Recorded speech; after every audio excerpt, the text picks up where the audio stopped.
I'm Heather, 32 years old, and 3 weeks ago, at my father's retirement party, he did something that made me decide to erase myself from this family, permanently. Picture this: a glittering country club ballroom, 200 guests in designer suits and cocktail dresses, champagne flowing like water. My father stood on stage, microphone in hand, introducing his family one by one. When he got to me, he smiled that smile I'd seen 1,000 times, the one that looked warm to everyone else but cut like glass. "And this is my daughter Heather," he said. "No degree, no future, just freeloads off the family." 200 people laughed. I didn't flinch. I didn't cry. I just smiled, raised my champagne glass, and said, "Cheers. This is the last time any of you will see me." Then I walked out. The room went completely silent. What happened next? That's what I'm here to tell you. Before I continue, please take a moment to like and subscribe, but only if you genuinely want to know how this story ends. And let me know in the comments where you're watching from and what time it is there. Now let me take you back 12 years, to the day I was forced to leave college. The Evans family of Fairfield, Connecticut. That's how we were known. Upper middle class, respectable. My father, Richard Ivans, was CEO of a mid-sized logistics company. We had a 6-bedroom colonial on 2 acres, a Mercedes S-Class in the driveway, and a membership at the most exclusive country club in the county. From the outside, we looked perfect. My mother died when I was 8. Cancer, quick and brutal. I barely remember her face without looking at photographs, but I remember her hands, soft, always reaching for mine. 2 years later, my father remarried. Linda. She came with a son from her previous marriage, Marcus, 3 years older than me. Within months, they weren't just part of our family. They were the family. I became furniture. Not in any dramatic way, you understand. No Cinderella-style abuse. Just invisibility. Marcus got the praise for his grades. Mine were ignored. Marcus got the new car at 16. I got his hand-me-down. Marcus was the future of the company. I was also here. My father never hit me, never screamed at me. He just looked through me, like I was a window he was trying to see past. But there was one person who saw me. My grandmother, Margaret Ivans. My father's mother. She'd call me every Sunday, ask about my classes, my friends, my dreams. She'd say things like, "You remind me of myself at your age, Heather. Underestimated. But I see you." She left me something when she died, something no one in the family knew about. But I'm getting ahead of myself. In this family, I learned to become invisible. What I didn't know then was that invisibility would become my greatest weapon. The day my future was decided for me, I was 20 years old. Sophomore year at UConn, business major, 3.8 GPA. I had plans, dreams. A scholarship application sitting on my desk for a summer program in London. My father called me home on a Wednesday. "Family meeting," he said. Those 2 words had never meant anything good. I found him in his study. Mahogany desk, leather chair, walls lined with awards and certificates.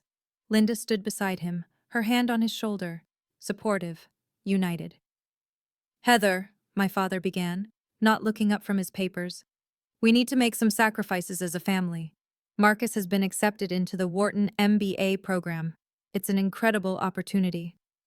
My heart rate didn't change. I already knew where this was going. "We can't afford both your tuition and his program," he continued. "So we've decided you'll take a break from school, just for now.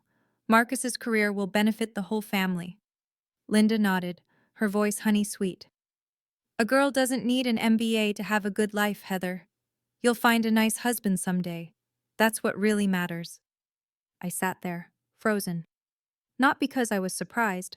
I'd spent 12 years learning not to be surprised, but because some small, stupid part of me had still hoped. "You said you'd support my education," I heard myself say. "You promised Mom before she died." My father's jaw tightened. "Circumstances change. When the company stabilizes, I'll make it up to you." He never did. What I found out later, through a cousin's slip of the tongue, was that there was plenty of money. They just chose not to spend it on me. I didn't argue that day. I just nodded. But inside, I made a promise to myself. This was the last time I'd let anyone else decide my worth. I moved to Boston with $2,000 in savings and a suitcase of clothes that didn't fit the life I was leaving behind. My first apartment was a 400 square foot studio above a laundromat in Allston. The radiator clanked all night. The walls were thin enough to hear my neighbor's TV. I ate ramen for dinner and day-old bagels from the cafe where I worked mornings. But here's the thing about rock bottom: you can't fall any further. I got a job as an administrative assistant at a small logistics company. Entry level, minimum wage plus benefits. The owner, a gruff man named Walter Barnes, saw something in me that my family never had. "You've got a brain, Heather," he told me one day. "Use it." So I did. I stayed late. I learned every system, every process. I took free online courses at night: supply chain management, operations, business fundamentals. MIT Open Course. Where became my college. I didn't call home, didn't ask for a single dollar. When my father's secretary sent me a birthday card with a $50 check from the family, I tore it up and threw it away. 4 years after I left Connecticut, I had saved enough to start my own consulting firm. Meridian Consulting LLC. Just me, a laptop, and a rented desk in a co-working space. I kept my name off everything public. No LinkedIn profile, no press releases. All business went through the company name and my lawyer. Why the secrecy? Because I knew my family. If they found out I was succeeding, they'd find a way to take credit or tear it down. Some people build empires to prove their worth. I built mine in silence because silence was the only language my family had ever taught me. Grandmother Margaret died 2 years ago, when I was 30. I flew to Connecticut for the funeral, sat in the back pew, watched my father deliver a eulogy about a remarkable woman who dedicated her life to family. The irony was so thick I could taste it. At the reception, I kept to myself. No one seemed to notice I was there, which was exactly how I wanted it. But 3 days later, I got a call from a lawyer I'd never heard of. Eleanor Smith, from a Boston firm specializing in estate planning. "Ms. Ivins, I represent your grandmother's separate estate. She established a trust fund in your name 8 years ago, with explicit instructions that no other family member be informed of its existence." I nearly dropped my phone. The trust contained $800,000. "She left a letter for you as well," Eleanor continued. "Would you like me to read it?" I said yes, though my voice didn't sound like my own. "My dearest Heather," Eleanor read, "I know what they did to you. I know about the tuition, the promises, all of it. I argued with your father until I had no words left. He wouldn't listen. He never does. This money is yours. No strings, no conditions. Use it to build the life you deserve, the life they tried to take from you. Remember what I always told you. Don't let anyone say you're not worthy. When they finally see your worth, it will be too late for them. I believe in you. I always have. All my love, Grandma Margaret."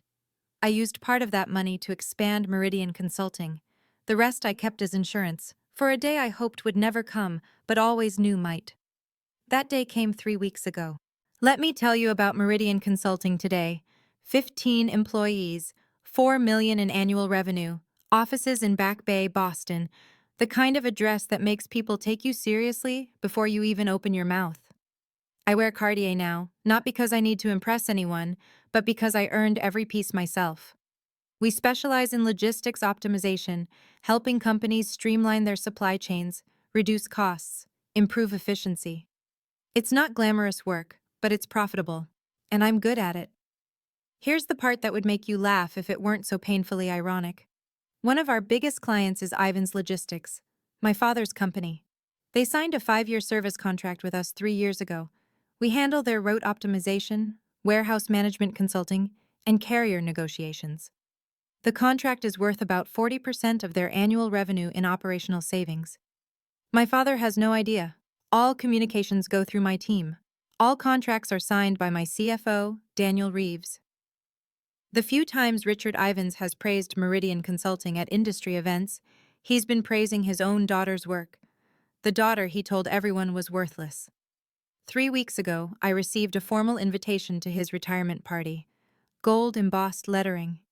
"Richard Ivins requests the pleasure of your company." I almost threw it away. Almost. But then I thought about Grandma Margaret. About 12 years of silence. About every promise broken and every door closed in my face. I RSVP'd yes. Not because I wanted reconciliation. Not because I hoped things had changed. I went because I knew, with absolute certainty, that my father would do something unforgivable. And when he did, I wanted to be there to say goodbye on my own terms. I just didn't know how right I would be. The Fairfield Country Club hasn't changed in 30 years. Same Swarovski chandeliers, same pretentious valet service, same crowd of old money and new ambition pretending they belong together. I wore a black Valentino dress, simple, elegant, expensive. My grandmother's pearl earrings, Cartier watch, Hermes Birkin bag. Everything I owned, I'd bought myself. That mattered to me more than the labels. Linda intercepted me at the entrance. She'd aged, but her smile hadn't. Still that perfect mask of warmth that hid something colder underneath. Her dress was Chanel, her diamonds were large, and her eyes did a quick inventory of my outfit before she spoke. Heather, you came. Her tone suggested this was a pleasant surprise and a minor inconvenience. Your father wasn't sure you'd have something appropriate to wear. I smiled. How thoughtful of him to worry. Inside, 200 guests mingled beneath crystal light. The who's who of Connecticut business, bankers, lawyers, executives, politicians. I recognized some faces from my father's old dinner parties. None of them recognized me. Marcus swept past with a model thin blonde on his arm, not even glancing my direction. He was telling someone about his vision for the company's future. Classic Marcus. All confidence, no substance. I found my seat assignment. Table 14. The far corner near the service entrance with friends of the family I'd never met.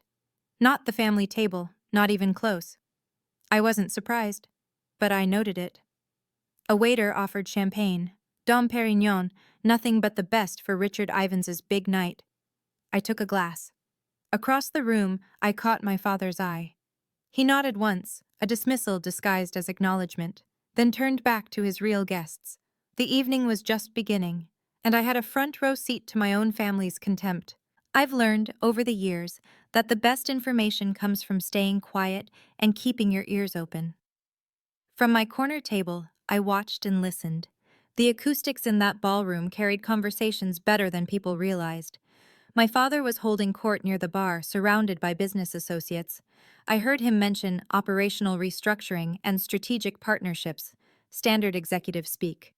But then, Meridian Consulting has been transformative for us, he was saying to a silver-haired man I recognized as a major shipping executive. They're the backbone of our operations now. Whoever runs that company is a genius. The other man nodded. I've been trying to get a meeting with them for months. Very private operation. Do you know who's behind it? My father shrugged. Never met them personally. Everything goes through their legal team and account managers. But honestly, I don't care who they are as long as they keep delivering results. I took a sip of champagne to hide my smile. My phone buzzed. A text from Daniel, my CFO. Contract renewal docs from Ivan's Logistics arrived today. They want another 5 years. Waiting on your decision. I typed back. I'll have an answer by end of week. What my father didn't know, what nobody in that room knew, was that Meridian's contract with Ivan's Logistics was coming up for renewal. If we walked away, they'd lose 40% of their operational efficiency overnight. In logistics, that's not just an inconvenience, that's a death sentence. I hadn't decided what to do yet. Part of me wanted to keep the professional relationship separate from the personal toxicity, but as I watched my father bask in praise for his company's success built partly on my work, I felt something shift. Tonight would determine everything. I needed a refill on my champagne. Or maybe I just needed to move, to shake off the strange energy building in my chest. At the bar, I ran into the extended family firing squad. Aunt Susan, Linda's younger sister, spotted me first. Her face did that thing where surprise becomes pity, becomes condescension in about half a second. Heather! Oh my goodness, I almost didn't recognize you. She looked me up and down. You look, well, still up in Boston, doing whatever it is you do? Consulting, I said. Supply chain management. Oh, how nice.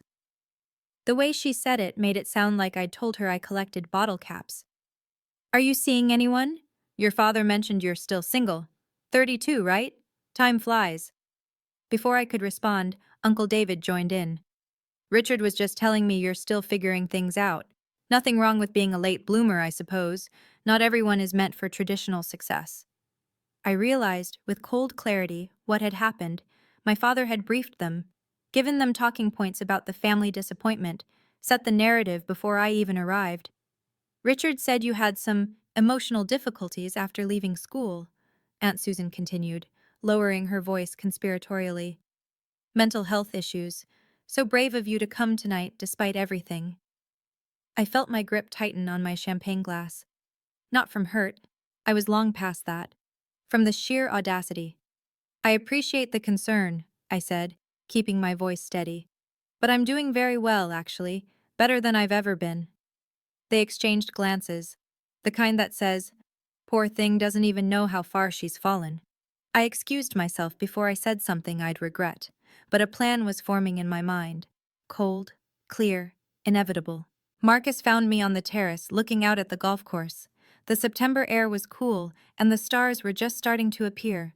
Well, well, his voice came from behind me, heavy with contempt. The prodigal daughter. I didn't turn around. Marcus? He stepped beside me, close enough that I could smell his cologne. Tom Ford, probably a gift from our father. Dad's about to give his speech. Wanted to make sure you weren't planning any dramatic scenes. Why would I do that? Because you've always been jealous. He said it like it was established fact. The way you stormed off after the tuition decision. The way you disappeared to Boston like some wounded animal. You've never gotten over it.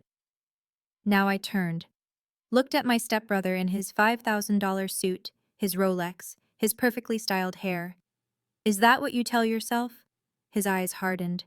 I heard you started some kind of company up there, playing businesswoman. He laughed, short and cruel. How long until it fails? 6 months? A year? Then you'll come crawling back, begging Dad for help. I won't. You will. You always do. You're weak, Heather. You always have been.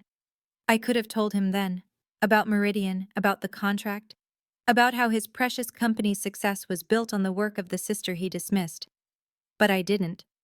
Because some revelations need the right stage. You know what, Marcus? You can believe whatever makes you feel better. I started to walk past him. But I promise you this. After tonight, you're going to wish you'd treated me differently. His laugh followed me inside. Dismissive, arrogant.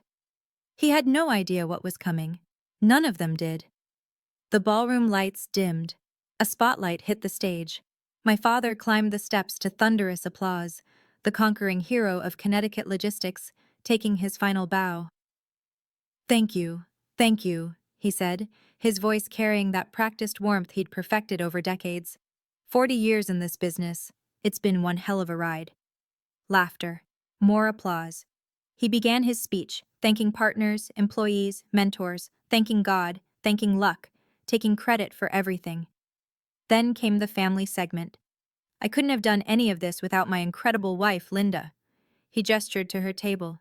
30 years of putting up with my late nights and business trips. You're a saint. More applause. Linda dabbed at her eyes, perfectly on cue. And my son Marcus, who will be taking over as CEO come January. Richard beamed with pride. The future of Ivan's logistics. I couldn't be prouder. Standing ovation. Marcus rose, waved, the picture of corporate royalty. Then my father's eyes found me, and something shifted in his expression. Something mean. And of course, my daughter, Heather. The spotlight swung to my table. I felt 200 pairs of eyes turn toward me. No degree, no real career, just freeloads off the family. He paused for comedic effect. But hey, at least she showed up tonight. Maybe someday she'll find a rich husband to take care of her. The room erupted in laughter, real laughter, the kind that comes from people who think they're in on a joke, not realizing they're watching cruelty dressed up as comedy.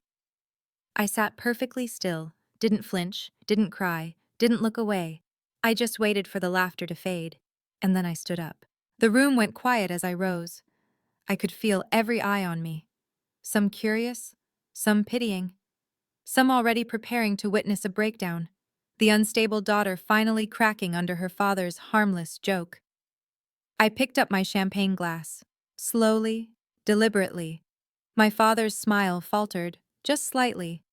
He hadn't expected me to react. I never did. I was supposed to sit there and take it, like I always had.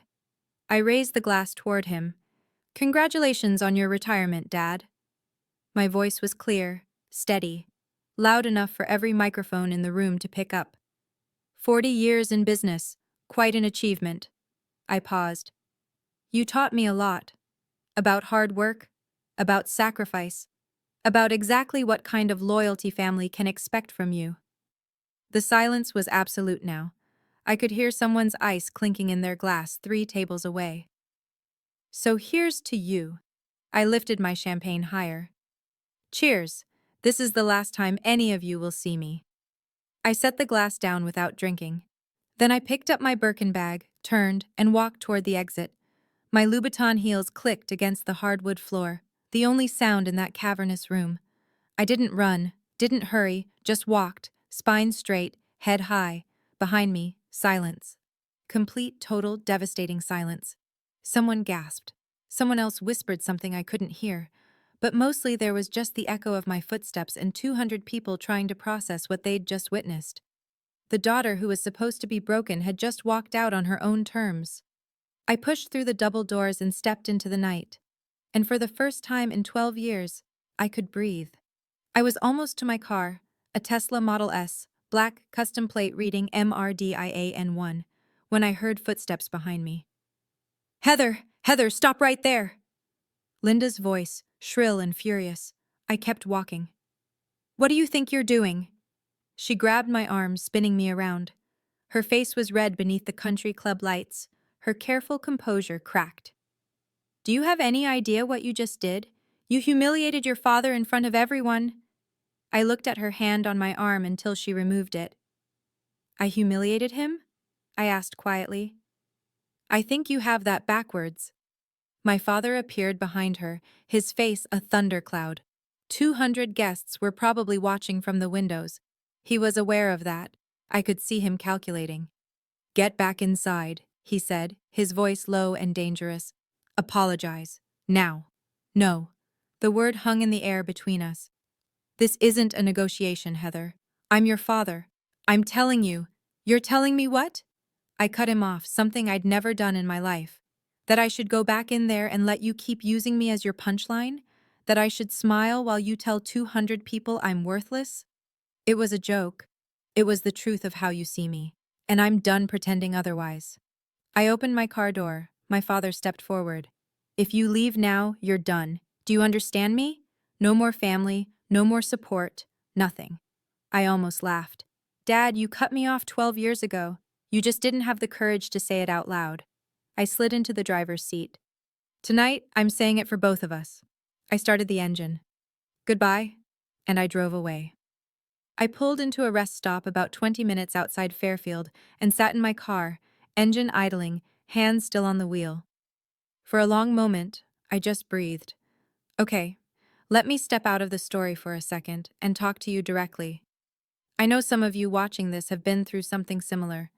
Maybe not a retirement party, maybe not 200 witnesses, but that feeling of being the family disappointment, the one they talk about in whispers, the one whose success they refuse to see. I know you understand.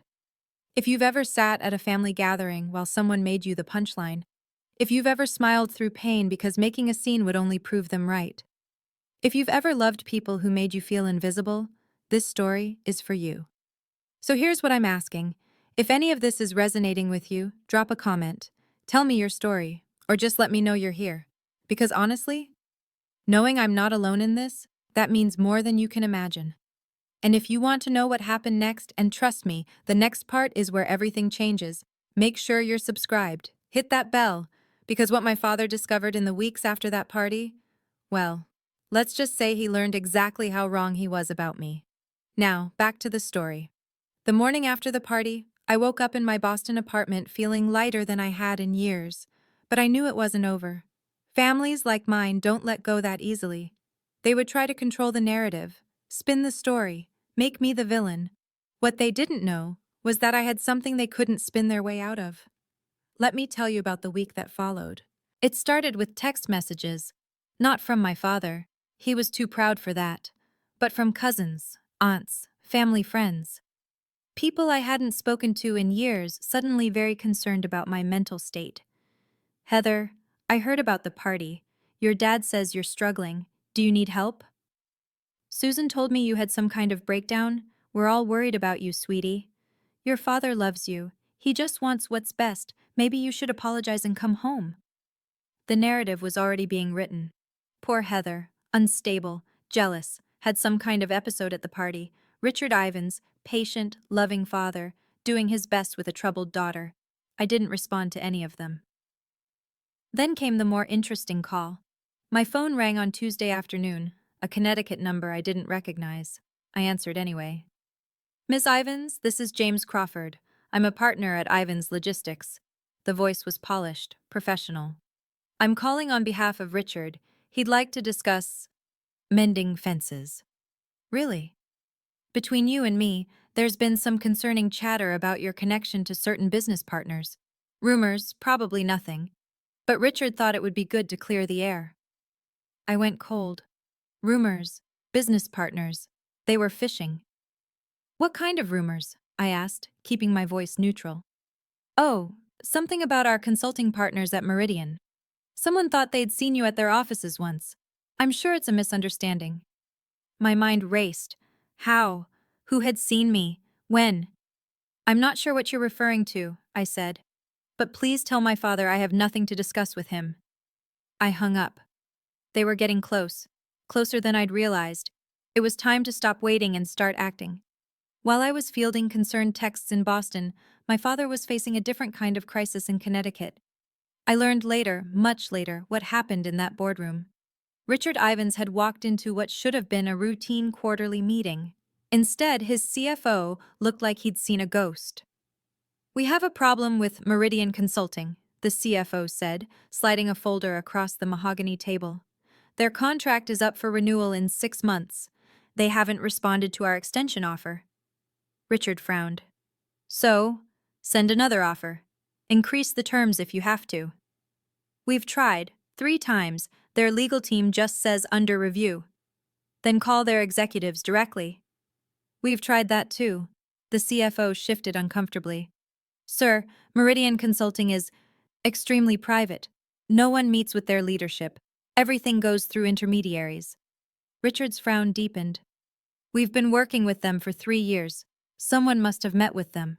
No, sir. It's all been virtual meetings, legal representatives, account managers. No one at this company has ever met the actual ownership. A long silence. If they walk away from us, the CFO continued, we lose 40% of our operational efficiency overnight. It would take at least 18 months to find a replacement, and that's optimistic. In this market, I know what it means, Richard snapped. He stared at the folder. Something was nagging at him. The timing, the silence, the fact that this was happening right after. Find out who owns that company, he said. I don't care what it takes. I want a name by end of week. What Richard didn't know, what he was about to discover, was that the name he was looking for was already on his family tree. Thursday evening, my phone rang. Linda. I almost didn't answer, but curiosity got the better of me. Heather, sweetheart. Her voice was honey and sugar, the performance of a lifetime. I've been so worried about you. Have you? Of course. Your family. That's what family does. She laughed softly, as if we were sharing a private joke. Listen, about the party, your father feels terrible. He didn't mean what he said. You know how he is. He was nervous, trying to be funny. He said I had no future and no worth, in front of 200 people. He exaggerates when he's anxious, you know that. Linda paused, recalibrating. Why don't you come home this weekend? We could have dinner, just the 4 of us. Clear the air, start fresh. I could picture her sitting in that pristine living room, rehearsing this call, planning exactly which buttons to push. The concerned mother, the peacemaker, the bridge between troubled daughter and wounded father. Does Dad want to apologize? I asked. A slight hesitation. He wants to move forward, That's what matters, isn't it? So no apology. Heather, don't be difficult. We're trying to help you. Help me? Now I laughed. Linda, you've spent 22 years making sure I knew I wasn't really part of this family. Now you're calling to help me? Why? Another pause. Longer this time. I think we both know there's more going on here than just family drama, she said, her voice dropping its warmth. Whatever you're planning, and I know you're planning something, it would be better for everyone if you just came home and talked this through. No. I hung up before she could respond. They knew something. They just didn't know how much to be afraid of yet. The next morning, I drove to Eleanor Smith's office in downtown Boston. Eleanor had been my grandmother's lawyer and, since the trust fund, had become mine. Her office was sleek and efficient, glass and steel, Boston skyline views, the kind of place where serious business happened. I've been expecting you, she said when I walked in. I assume this is about Ivan's Logistics. They're investigating Meridian, trying to find out who owns it. Eleanor nodded, unsurprised. Your anonymity was always going to be temporary. The question is, how do you want this to unfold? She spread documents across her desk. The Meridian contract with Ivan's Logistics, every clause, every renewal term, every exit provision, the trust fund documents, the company and corporation papers. Your contract includes a standard 30-day termination notice, Eleanor said, pointing to the relevant section. You can end the agreement for any reason. No penalties, no legal exposure. And my grandmother's trust? Completely separate from the Ivans family estate, legally unimpeachable. Richard has no claim to any of it, even if he tried to contest. She looked at me over her glasses. Margaret made sure of that. I stared at the papers. Everything was in order, everything was legal, every T crossed, every I dotted. What did my grandmother say about all this when she set up the trust? Eleanor smiled sadly. She said, "One day, Heather is going to need leverage, and when that day comes, I want her to have it." I felt tears prick at my eyes. Grandmother Margaret, protecting me even from the grave. She also said something else, Eleanor added. Tell her not to be cruel about it. Just be honest. Sometimes the truth is punishment enough. I nodded. The truth it was, then. That afternoon, I sat down with Daniel Reeves, my CFO, in Meridian's conference room. Daniel had been with me since year 2. He knew everything about my family, about Ivan's Logistics, about why I'd kept my name off the paperwork. He was loyal, competent, and the closest thing I had to a true ally. They want to renew the contract, he said, scrolling through his tablet. 5 more years. Actually increase the terms by 12%. They're nervous. They should be. I pulled up the financial projections on the conference room screen. Numbers don't lie, and these numbers told a devastating story. If we walk away, Ivan's Logistics loses 40% of their operational efficiency within 60 days. In logistics, that's not a dip. That's a free fall. Their clients will start looking elsewhere. Their margins will collapse. Daniel nodded. Marcus just took over as CEO. If this hits on his watch, his reputation is finished before he starts. We sat with that for a moment. It felt surreal, holding so much power over people who had spent decades making me feel powerless. What do you want to do? Daniel asked. I'd been thinking about this for days, about Grandma Margaret's words, about revenge versus truth, about what kind of person I wanted to be. Draft the termination letter, I said finally. 30-day notice per the contract terms. No malice, no accusations, just business. And the reason? Strategic repositioning. That's all they need to know officially. I paused. But I'm also going to write a personal letter to my father. Separate envelope.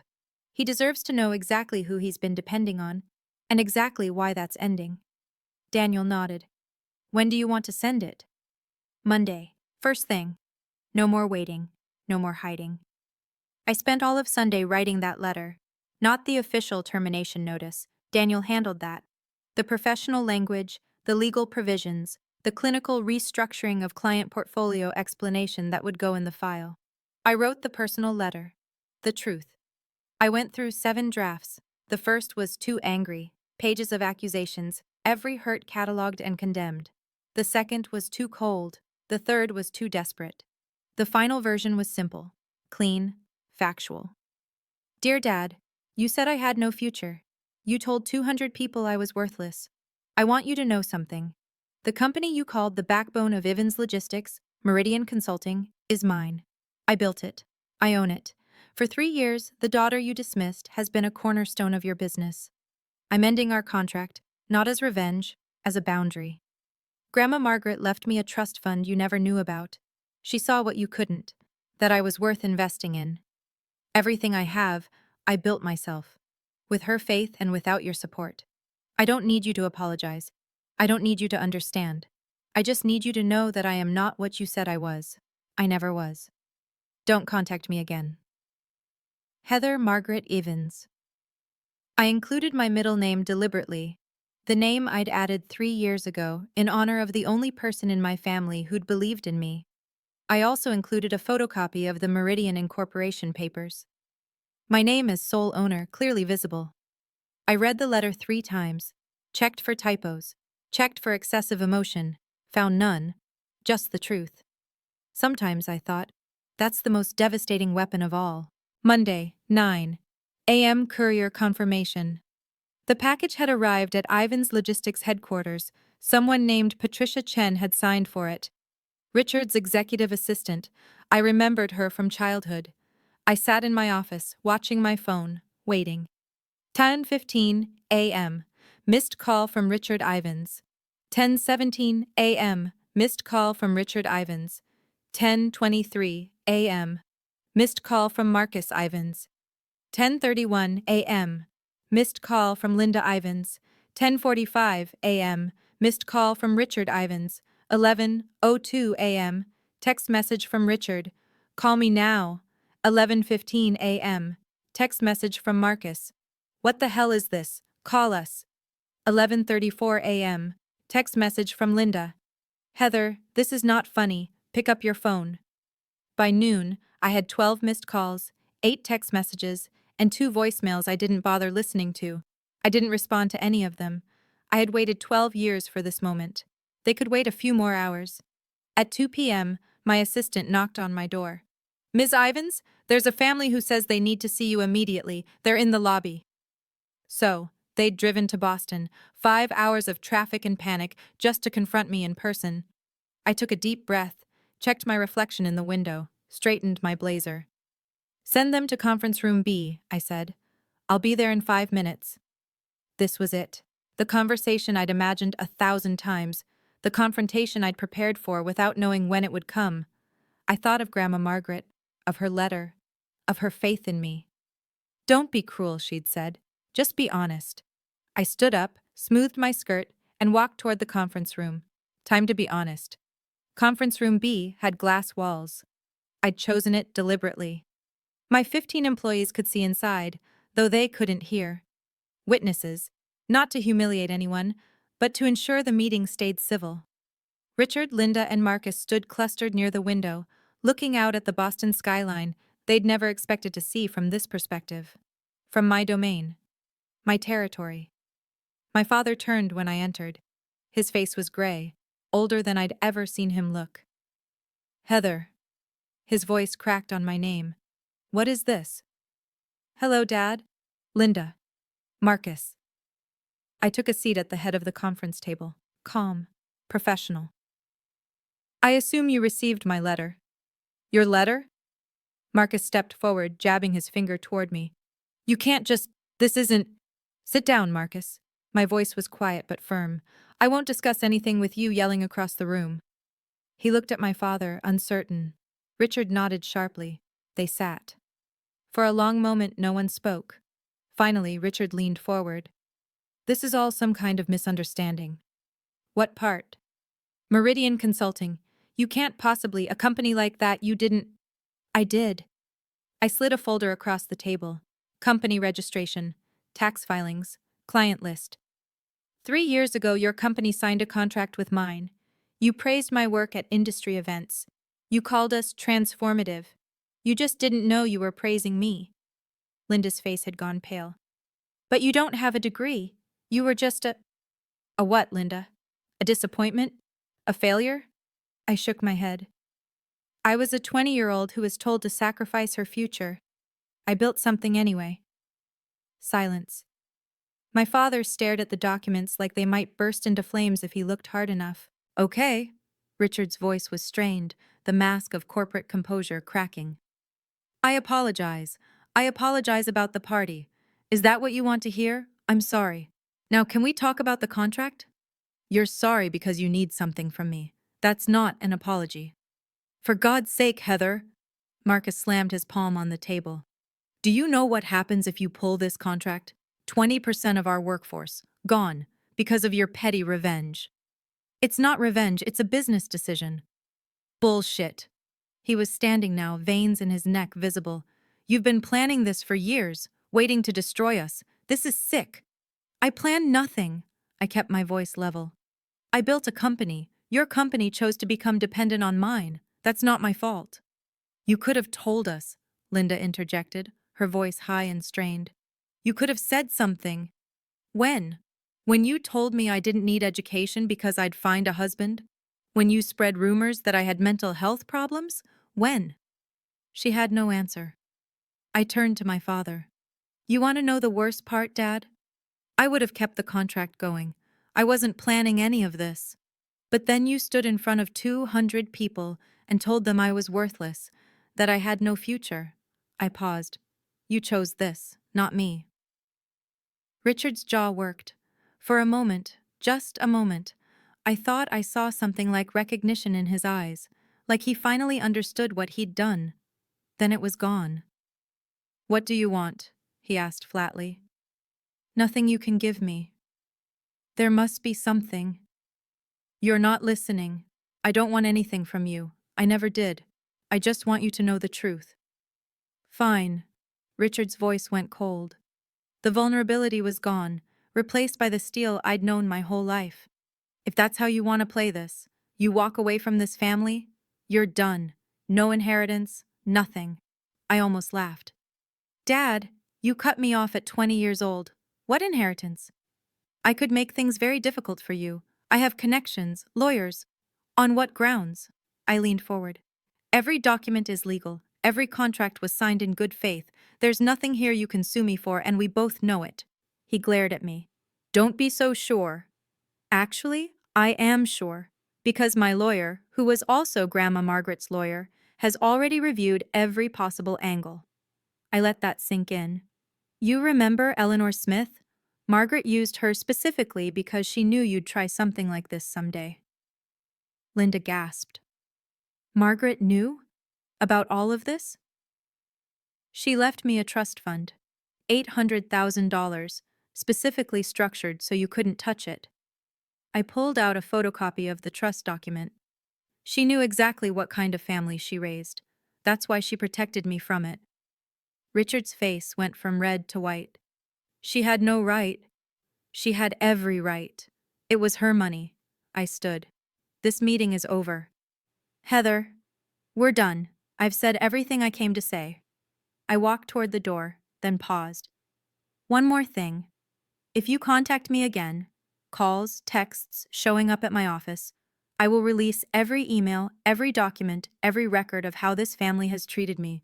All of it is legal, all of it is backed up, and all of it would make a very interesting story for the business press. I opened the door. The receptionist will show you out. I stood in the doorway, watching them gather themselves. 3 people who had spent my entire life making me feel small, now looking very small themselves. My father rose slowly, like an old man suddenly aware of his age. Linda clutched her handbag like a shield. Marcus stared at me with something new in his eyes. Not contempt anymore, but fear. This isn't over, Marcus said. Yes, it is. I meant it. Every word. I spent 12 years building a life you tried to convince me I couldn't have. I did it without your help, without your approval, without your permission, and I'll continue to do it without any of you in my life. Linda's lower lip trembled, the performance of motherly concern. Heather, please. We're family. We share blood, Linda. That's all we share. I held the door open wider. I'm not asking for an apology. I'm not asking for reconciliation. I'm setting a boundary. Don't contact me again. Don't mention me to your friends, your colleagues, anyone. Just let me go. Richard stopped in front of me. For a moment, we just looked at each other. Father and daughter, strangers who happened to share a last name. You really hate us that much? He asked, his voice barely above a whisper. No, Dad, I don't hate you. That's what you don't understand. I met his eyes steadily. I just don't need you anymore. And that's something you'll have to learn to live with. He had no response to that. They walked out through the lobby, past my employees who carefully pretended not to watch. The glass doors closed behind them. I went back to my desk, opened my laptop, and got back to work. Okay, let me pause here again. If you're still watching, first of all, thank you. This isn't easy to tell, and knowing you're listening means more than you know. If you think this is where the story ends, it's not. The fallout from that meeting rippled out further than I expected.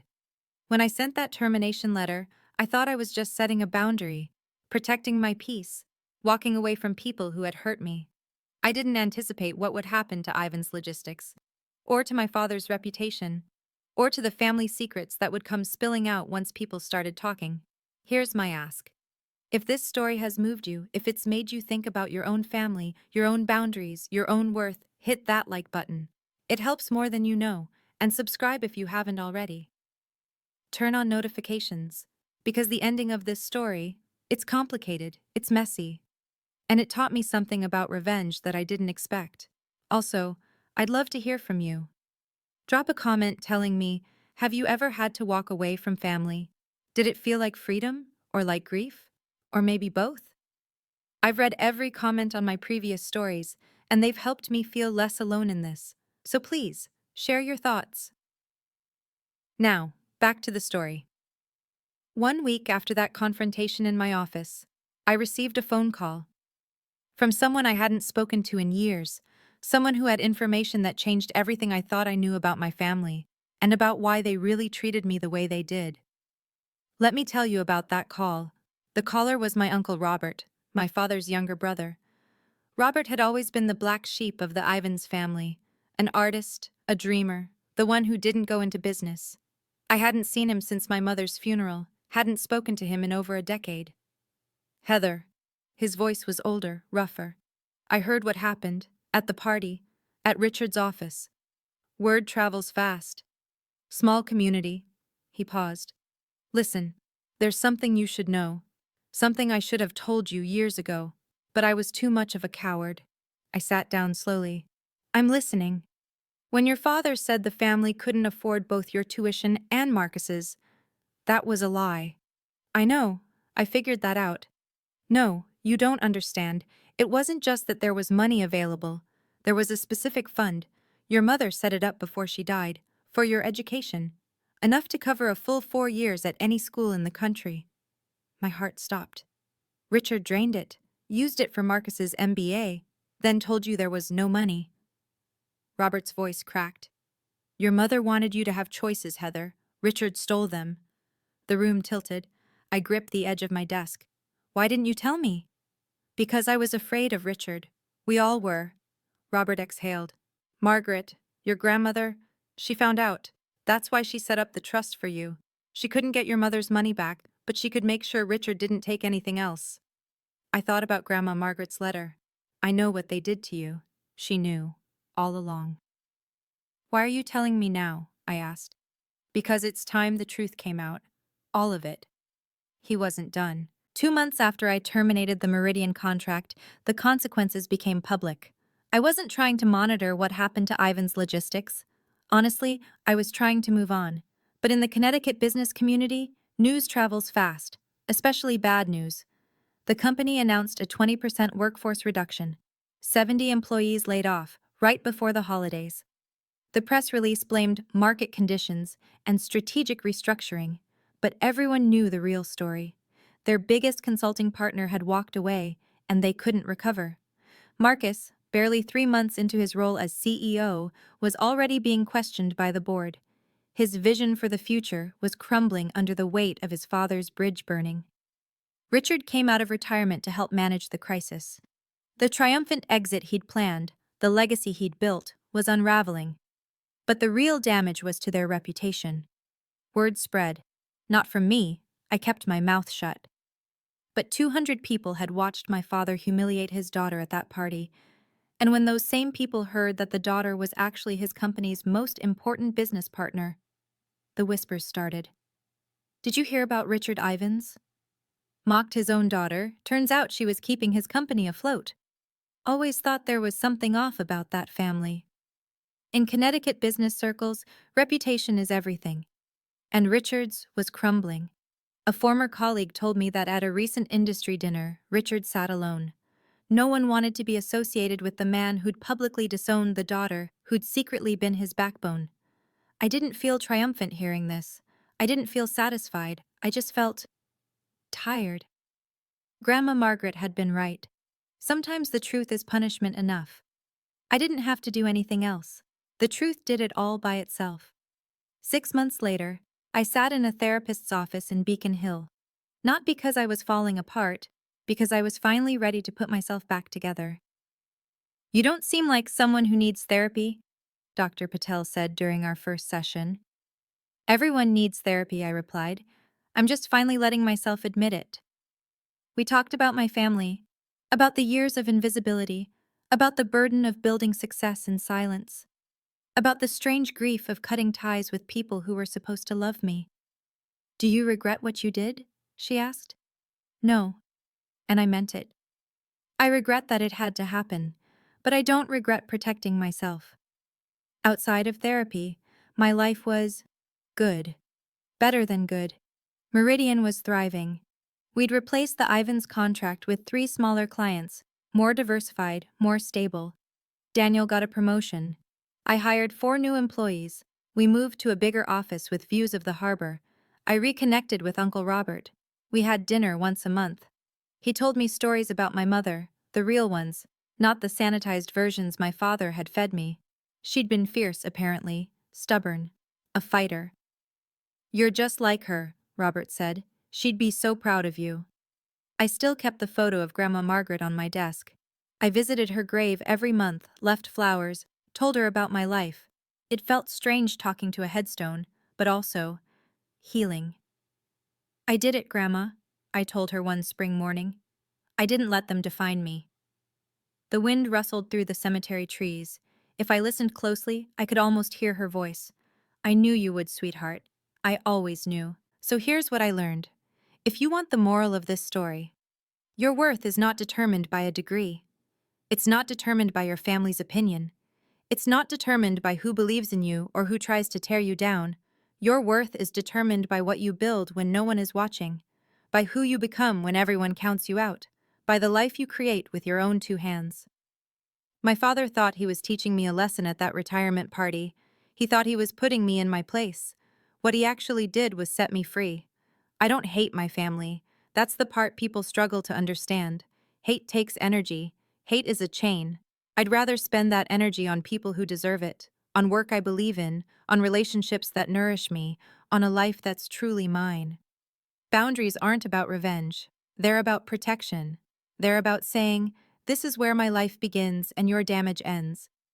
If you're in a family that makes you feel small, if you have people in your life who see your potential as a threat instead of a gift, if you've ever been the family disappointment, the scapegoat, the invisible one, I see you. I've been you. And I promise you, there is life on the other side of walking away. Thank you for listening to my story. Thank you for being here. If this resonated with you, please subscribe. Hit the notification bell. Check the description for more stories like this one. And remember, you are not what they said you were. You never were. You are so much more. Until next time, this is Heather, and I'm finally free.